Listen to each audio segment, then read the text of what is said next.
Hi guys, so I thought I would do one final one take vlog to say that I am home, I am safe.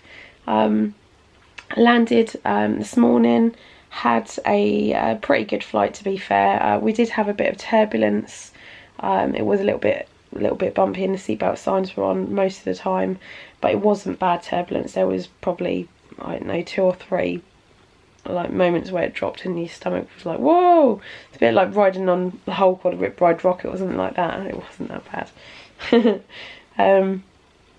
But no, it was a good flight. We managed to take off earlier than expected. We had a good tailwind, so we done it in just over 8 hours, I think it was. And there was a slight problem with getting the gangway attached once we had landed at Gatwick, but that didn't take too long. It was, I don't know, about a 15-minute delay or so, and they were really quick with getting the baggage out, so that was really good. Rob come and collected me from the airport, so thanks Rob for taking the day off to come and collect me.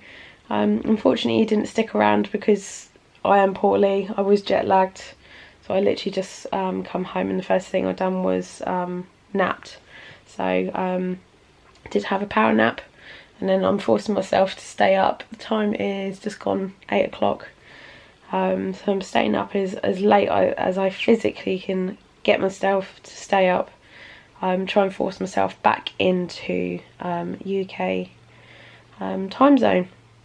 Try and beat that jet lag. But yeah, summary of the trip.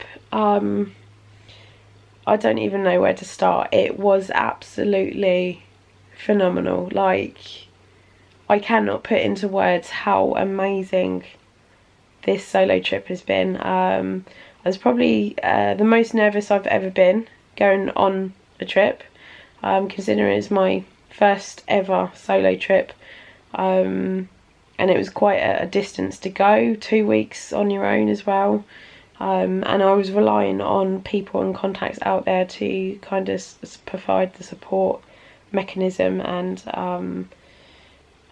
company really whilst I was out there, because I definitely wouldn't have done this trip knowing that I would have been completely on my own for 2 weeks.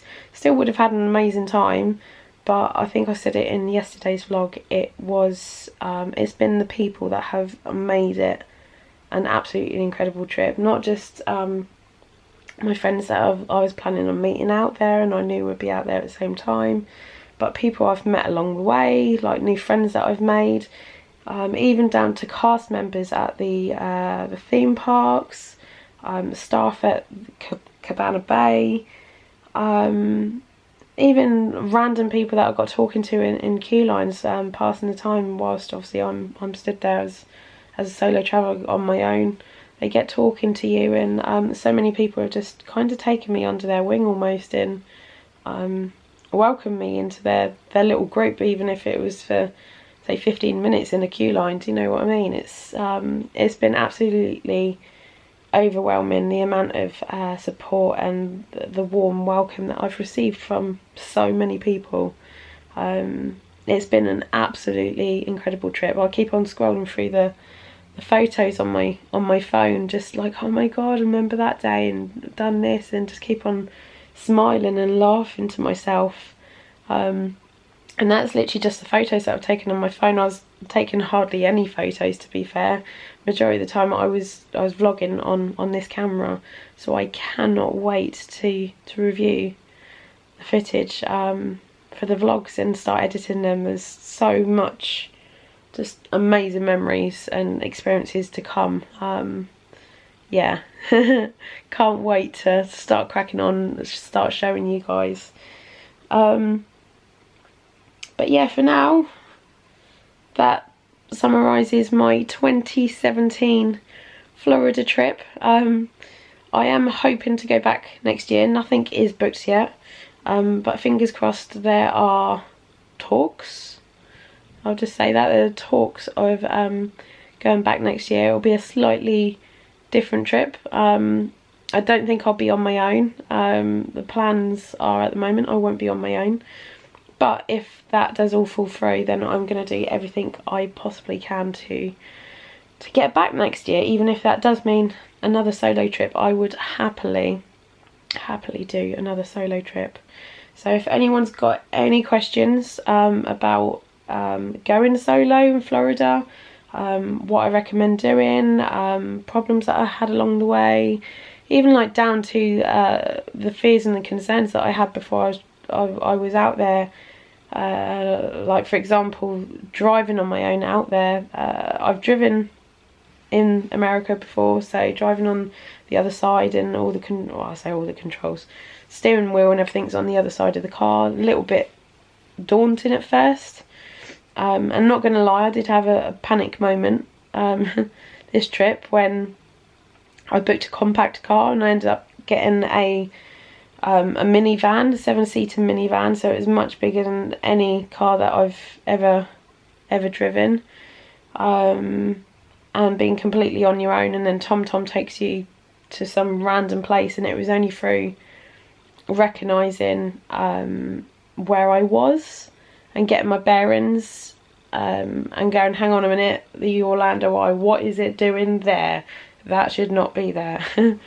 But it was all sorted, it was all fine. I ended up relying on Google Maps in the end, so there's ways and means of getting around all the problems that I had out there. And if it was too daunting, which I was fine with driving in the end, but if it did get too daunting, then things like Uber. I've got plenty of friends that go out to Florida and they don't drive, they rely on Uber and they get around perfectly fine. It doesn't stop them whatsoever. And it's a reasonably affordable way of doing it. So but yeah, anything whatsoever. I've just realised how, sorry guys, I haven't gone to bed yet. I've had a power nap, I've napped on the plane, which is a miracle. I don't sleep on planes, and I've just seen myself like how tired. Sorry guys. Yeah, but any questions, anything at all, just let me know. The vlogs will be coming as soon as possible. I'll probably say give me 2 weeks for the first one. I'm gonna have a little bit of a rest to get over this cold, and then the vlogs will be on their way. So yeah, thanks for watching, thanks for coming on the adventure with me, and there's plenty of new content to come. So see you later guys. I am off to get a good night's sleep. Yes, see you later, bye.